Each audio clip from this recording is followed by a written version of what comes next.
Good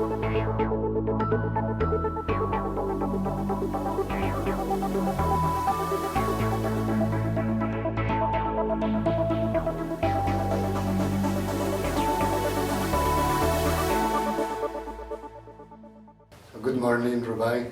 Good morning, Inaki. Very nice to have you here. It's a very nice combination. I can feel when I saw our charts together. It's very interesting. But anyway, I know you've been for quite a long time already in human design. It's more than 7 years, right? Yeah, now it's the 8th year, coming to an end soon. And you have two nice abstract channels. Maybe we can look back a little and if you can, would you like to tell me about your trajectory with human design, how it came to you and what it has meant in a way in your life? Yes, because it meant and it still means a lot. Yeah, you can go back. Many memories of different kind, both bad and good and very bad and very good. So we can look at it. Where did you meet human design? I met it in Russia through Italian teacher and analyst, Nikas. He's dead by now. He was dead very shortly, basically, after we met human design. And soon after my training, at that time it was only 2 courses, ABC and Living Design. Living Design and Rave Cartography at that time. And I went to Italy to one of the courses which Ra was giving there, and I met Ra and I just jumped into this. Was traveling a lot when Ra was traveling in Europe, and then every year to Ibiza and many online and all possible trainings, all of this. So you felt a clear impact, something this was for you, it could really, let's say, help you, make you, help you understand yourself or operate in a better way. This is a funny question because in a way my first reading didn't give me what I know people are doing, what kind of reading you can receive now with what depth and detail and all of this, but impact. So in a way at that time it was not like this, and I was told that I can be spontaneous because I have my spleen defined and I can be and I can be sacral and I can be emotional, but emotions didn't mean really so much. It was not explained in a way to me. And I was at a point where nothing else was the only question in a way. I had this emotional wave and it was happening and I would be shining and happy for a period of time going up, and then suddenly it would happen, this crash, and nothing would help.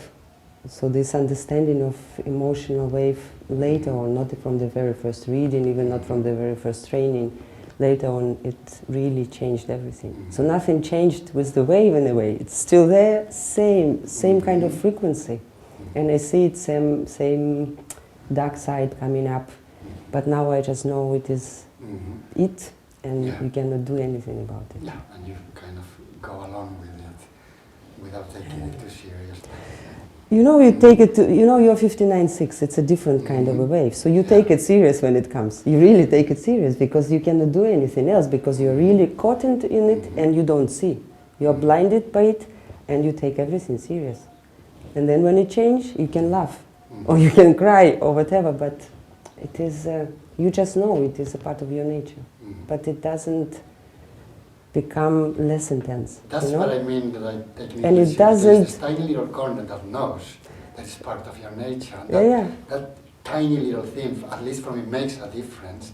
No matter how no matter how much it hurts or whatever is happening in the moment. That tiny little knowing that this is part of my nature, at least. So it takes maybe shorter time to get out of it. No, it's a question of time. It's more the perception of it. The experience basically is the same. Of being down there, being in pain, whatever is happening.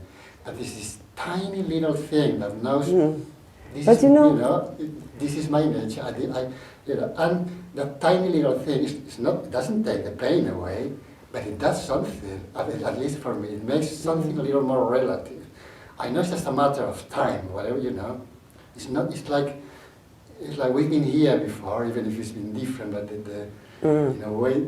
The dynamic is it's not completely new, even though the circumstances are always new, but there's a certain tiny little thing there that says, okay, Is that like that for you? Yeah, yeah, it is. But I still have, you know, I'm idealistic in many ways, like, but not so much now. But I still have this little dream that one day I will catch myself earlier, that it will just, I can laugh in the moment. And it happens sometimes. It depends on circumstances, on situations. But still it is this kind of, you can be blinded for a while. And it's, you're just taken away from you. And then you come back. And this is the point, that you come back. And you know that you will come back. Your design anyway is quite intense. I mean, your sun is on the 25-4. I love that line, I have to say, probably because it hooks my 51-1 moon very nicely in that opening of it. So I always love, so one of these lines with no polarity that I absolutely love. But at the same time, I guess it makes you very open to shock, to shocking experiences in your life. Is that something that you can relate to? Yeah, I do so much. But this meeting of human design, Rai, he's 51, it is a shock. So it is, in a way, it is moving in life, growing through shocks. So you cannot, as human design says, you cannot be shocked if you're not ready to be shocked. You don't ask for it, so we can be quiet. And I know that time ago, if you're going back, you know, it would take me sometimes years to recover after some shock, because it would be complete disconnection from this shock, this pain, and 2-3 years later I would start opening this wound, and then it would kind of release. And now it doesn't take such a long time. It could be a few minutes later, you can already understand this is a shock, and you're in this space, and you just connect back.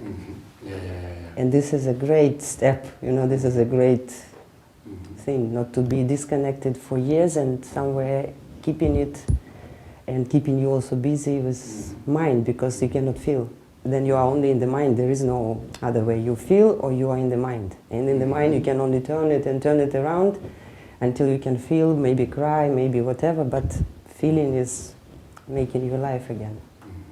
Beautiful. It's funny, I mean, I'm looking at you, and in a way that's what I'm coming probably to the 25-4 in your personalities, and this is exactly what I'm seeing, you know, looking at you, is this, you know, it's the beauty, it's this true innocence regardless of circumstance or something. There's something really beautiful about, you know, your particular manifestation of this. You know, I feel very grateful that you're here. But I would love to talk about that a little, if you don't mind. You know, how this a powerful line that you have there in your personality design about, it's talking about true innocence regardless of circumstances, and it's talking about the beauty of the rose in the garbage dump, which of course implies that circumstances are not going to be necessarily pleasant or necessarily beautiful.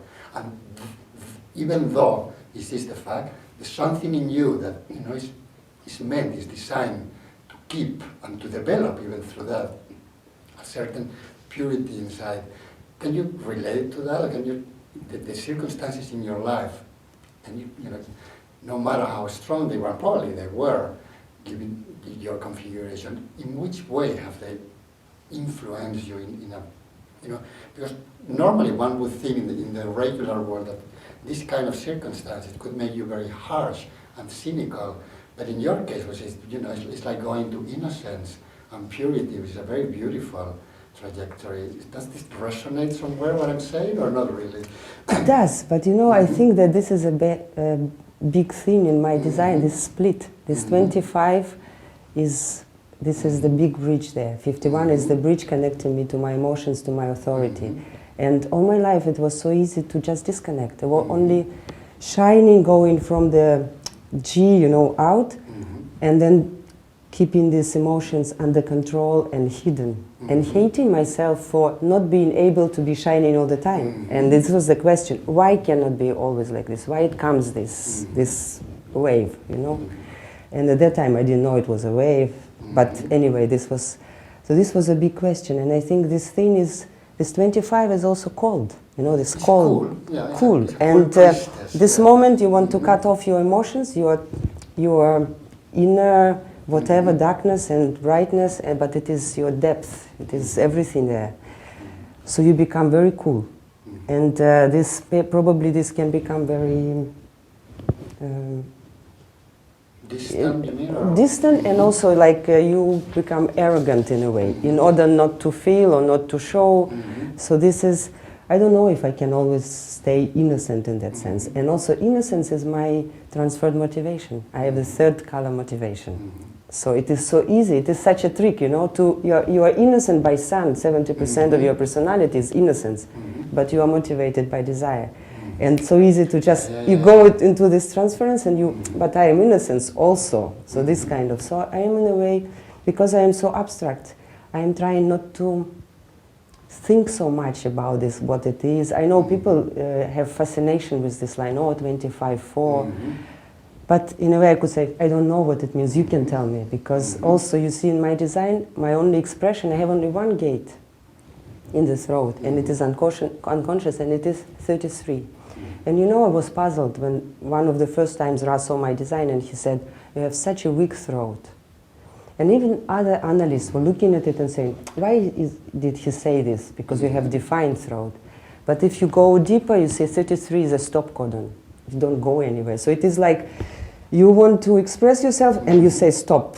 It's secrets, you keep yourself and you don't know how. And because you can express and you can be maybe received by others a little bit to this or to that, you say, okay, I don't better say anything. So you learn to just hold back. And this was my process in life, just to hold back and not to say anything, even when you say something, you could say something. Or to say something and then to deal with consequences. So it was, for me it is, I am everything in my cross and my nodes, it's all in the G center. If you look there, I have 6 gates defined, and this is both 4 gates of the cross and both nodes. So it is like everything is there. And it is coming out unconsciously, so I don't know. I have no idea how people actually see me. And I can be so shocked that somebody loves me suddenly, but I would not expect. Or somebody hates me, and I would be shocked by how, for what? I didn't do anything. But what do I know, what they saw, how I acted, what did I say? I have no idea. This is the point. This is this 25-4, I try not to make any conclusion or I am like this or like that, because basically I don't know how it is. I am receiving it from others. And then other people can come and tell me, you know, I see you like this or like that, and I can just take it in and see how it is also then from other people, and in a way it makes a picture. Yes. But because I am so strongly in this I don't really, not that I don't change so much in the circumstances, but it is not easy, you know, I just don't know how, but I come and it is me. It's me, it's... Besides, you're also, you know, you go through the 6 line, and you know, 3 years of life, you're 4-6. So I guess, you know, everything you're telling me also about certain aloofness, and that also has something to do with this. How have you experienced this 6 line process? No, this is unconscious, this is my body, and it was like this. It was really this moments of sudden return. There were certain events when I really not only moved like psychologically to the roof, I even moved to another place to live, got my own space with my family, but a different place, like really comfortable, where I could do everything like distant. And it was pretty much like this, distant and healing and going into therapies. This I became sannyasin, but it was not so much. I never felt a disciple. I never especially went into reading or listening so much. For me it was just a space where I could heal myself, experience myself, go into this specially emotional space. It was there, so it was possible to do something. So it was this process of looking for why and how, and finding that this is okay like this. You are like this. Nothing to do. Always there is a desire to do something else, to do more of this or of that. Besides, you are like me, channel of discovery. We don't really think when we're doing this, you know, you start something and you go all the way, and then when it's over, then it's time to kind of, you know, look back. Yeah, and for me also this channel going to the throats, really going, retreating and going, digesting everything, and then seeing. And then you move on again to something new. Something that we also have in common is that you translate a lot of human design classes. I've done that sometimes, also translated other things, and I know what an incredible process, at least for me it was. It's such intimacy that you get with the material, because you have to really let it in and then, put it out again in your own words in a way, because it's never going to be exactly, you're always going to give it a certain flavor. How is your experience with that? Do you think it's influencing the way that you live the material, or the way that the material impacts you? Yeah, definitely it is a great impact. But it is also different processes when I translate written materials, because then I really can read and go and looking for a right word. It is really like express it exactly. And when I translate, especially when I translate live, like online, for example, or in the class, so I have to do it immediately. So then it becomes like a channeling. You take it in and you go out, and sometimes you hear everything, you understand everything, and then after you probably need to review it again for your own, because then I know it stays in the system, but it is then kind of unconscious. It's just going in, receiving, and you just spit it out. And I enjoy this process. In a way, more and more I enjoy just translating, and some people would say even that it is like not so ambitious in a way. Why don't you do something? Why don't you teach or something like this? But I feel this gives me satisfaction. I enjoy this process. Maybe because also I enjoy to be alone, and it is not this kind of work. Maybe this semester, for example, it is a little bit too much, too many classes, too many courses. Are you translating? I think I'm translating this semester 9 classes. Oh wow, yeah. And it is a week, and some of them are overlapping, so I have to do in the morning. I have the one class left from yesterday, and then one in the evening, and sometimes I have I take longer time when I translate. When I don't translate live, then I take much longer time. I stop, I correct, I perfect, and it is this never-ending perfection. It's a completely different process, yeah, of course. Simultaneous translation is very, very, very demanding. Yeah, it's 9 classes. But translating, for example, Ra in his speed, it's a killer, Really, I have to be under pressure, which is good for the open wood. I'm just under pressure and I do it, and then it is everything perfect. And when there is no this kind of pressure, then it takes time and all of this. You translate into Russian, right? Into Russian, yeah. It's a lot happening with human design in Russia. Is the interest, things are moving there? What is the situation? Because of the legal situation, it was not so easy, but so that it couldn't spread so widely in a way, or you couldn't maybe support this knowledge so much as you would like to, as I would like to.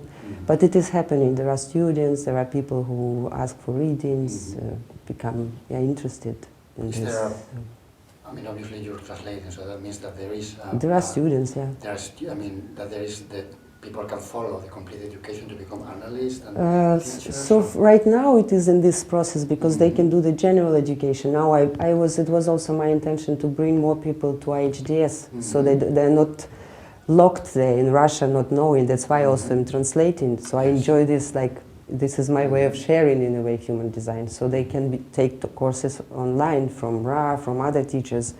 And I have already now, I'm translating race psychology for 4 students. And I think from Russia, I think this is also a way for them to get an education and get around this legal stuff. So they can become a race psychologist if they cannot do this easily with becoming human design analyst.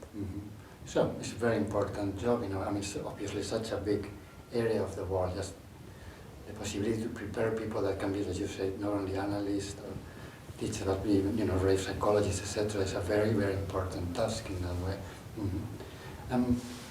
Also, it surprises me sometimes, during the visa event, you see, statistically, let's say proportionally, it's quite a lot of people coming from Eastern countries, Russia, etc. So it shows to me that there is really an interest. That people, not only there's interest, but people are really going to go far in order to get this education. There's something that is calling them to this, that they really can grasp how important this can be for themselves and also to pass it on to other people. Yeah, my concern is that sometimes people have, I am allowed, you told me I'm allowed to be naughty, because in the beginning this message from you, from the teacher, I took the courses, and it was in the beginning this maybe also, I don't know, from Ra, like this is an easy job, you learn. It was like 3 days training and 6 days training, and you go for giving readings, you make money. And I see sometimes that it is natural. It is for many people. I even don't have so much of a judgment about this, because people they want to become analysts without becoming themselves in a way, that following this experiment, give me more information. And this is natural, because information is fascinating. And as we know, knowledge is not power, so it's really to try to bring people to this point to see. If you don't experiment, the knowledge doesn't become your power, doesn't become your knowing. And I have, amongst the students, I can see it, those who go really for themselves, how their understanding, how their knowing growing much faster, much more unique in a way. And then they can really impact other people, not only what they're saying, excuse me, but basically with the... Yeah, because what you're saying, what is behind the voice, what energy, what do you do? Because in a way, I feel so much compassion. My readings, they're mostly like with compassion. I'm not shocking, like Rubai, for example. But I can be too. Yeah, because I'm the other side of the shock. So, but it doesn't mean that I am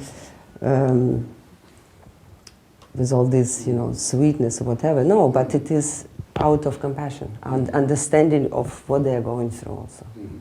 But also, what you're saying about going too fast. That's why the whole program of the ISDS was said. You cannot pass the exam of being analysis after at least 3.5 years of your own experimental job. Things have been evolving in a way, to promote in a way that this is happening, that people are going to come out from their own experience and not only from the information. Because this is obviously knowledge that it cannot, it doesn't let you stay like you were. You really take it in and you give it, energy to live. This is going to be a revolution for yourself, according to, and I see that for even people who don't even realize that they start, like how interesting, something happened. It's like, just this, whatever amount of energy that is put into actually experiment this in your daily life, even if it's started, because I see, for example, like a game or something happens there. Of course, much more happens. But no guarantee. There's no guarantee of anything ever. This is the point. Something is going to happen. Because from the very beginning, when I met human design, it was said like, if you even don't do anything, this information will walk through on the cellular level, and in 7 years you are something like awake. And now we know it doesn't happen like this, not at all. So I even myself was kind of bringing this message in the beginning, but then you see it is really, you go radical, or it takes much longer time.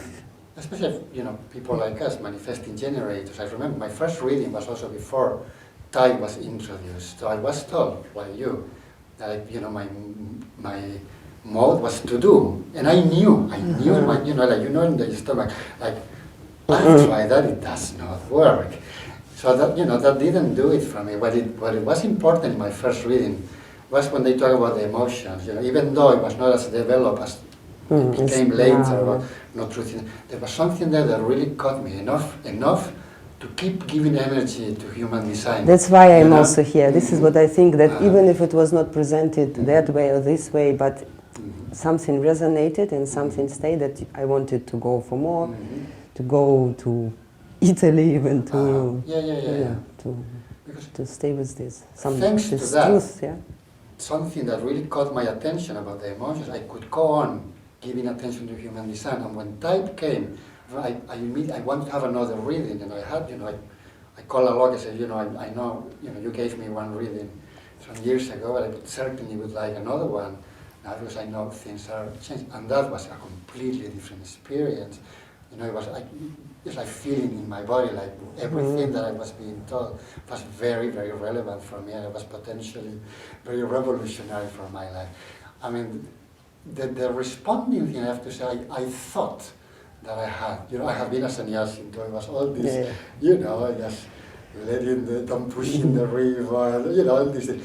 I thought I had that, you know, and that's why probably when I had my first reading and they told me that I could just go and do, I said, no, this is not for me. But in the second reading, it was, you know, the emotional process was so well explained and defined. So I went in a way through the responding through the emotional process and also through understanding my open center, especially my open ego. Because that's where I was jumping into initiating without even noticing, completely convincing myself that, you know, I was responding, etc. But any time that this is a tricky one. That my open ego was triggered, and that was very, very often, you know, I would jump. I immediately would jump. It took me years into design to really realize that, with a lot of pain, I have to say. You know, I mean, you, in a way, I can see lucky and unlucky to have the defined ego, because I can see, you know, more and more now I love the open ego. It's such a lovely place of no pressure, nothing to prove, and just, you know, who cares. But I can see the pain of it for me. It was just, you know, just even noticing day by day what I was doing. There was so much pain involved in that, you know. But in a way, this is still my process with human design. And you know, race psychology is fantastic in that, getting into the motivation, because it, you know, it's like, you know, all the years of meditation, sannyas, whatever, you know, the watching my mind, it was, you know, I thought I was very good at that, but I didn't know what I was watching. Exactly. You know what I mean? I didn't know what was relevant or not relevant in my watching. It was only when I started understanding color motivation that I knew where to look and what was relevant to look. And I wonder, for you, also a manifesting generator who had a reading before type, how was your evolution? What exactly got you? When I got my reading, it was already a type, but it was probably this clear understanding and this manifesting generator and all of this.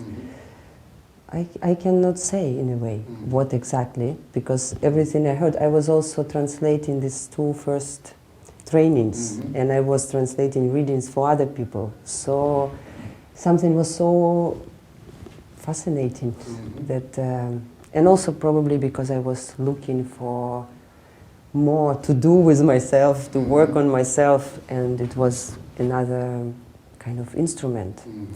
It is funny because at that point I was in my life when all the therapists, good therapists in commune, they were saying, in a way, like they would say, "You're perfect. We don't know what else to do because you are this and that." And I was really moving with this kind of transformational process, and this emotional way would not go. So I remember the moment I was doubting that everybody's saying that I was so loving, and I was already doubting. Maybe I'm loving because I want that others love me, and not because it is me, because of something, you know. And now I don't feel so loving anymore, in a way, you know, I'm just like this. I don't know what kind of love I am, how people receive, what kind of love they receive, because it was much more, in a way, before this accepting, or, I don't know, this different kind of loving. But at that moment, human design came, and now I cannot say exactly, because there were some things which were said, and they resonated deeply, so I had to go deeper. And when I met Wright was the moment when I understood this about emotions, because he did some courses in Italy, sexuality, something else. So then it was also so logical, so you could see this. And when I met human design, there were no clear, this is mechanical. What does it mean, this mechanics? This didn't, I'm not sure even if the word was there, only maybe in the program was also not my mechanics at that time, it was also this neutrinos through windows, so I didn't understand it was mechanical. This took long time. It took long time for everything. Like you resonate open root, but you don't see what it does to you. For me, it was many discoveries on the way, and those things. It's a tough one. Yeah, it was tough for me to really grasp what it was doing to me. of a very subtle level. But anyway, what I can tell you from the outside, you know, is that you do come out as a loving presence. For what it's worth, I can tell you that. And I hope we have the opportunity again to talk. I really enjoy this, and I really want to thank you. Yeah, thank you so much. Thank you for inviting me. It was a little shock also when I received this. Was not so sure. Okay, thank you.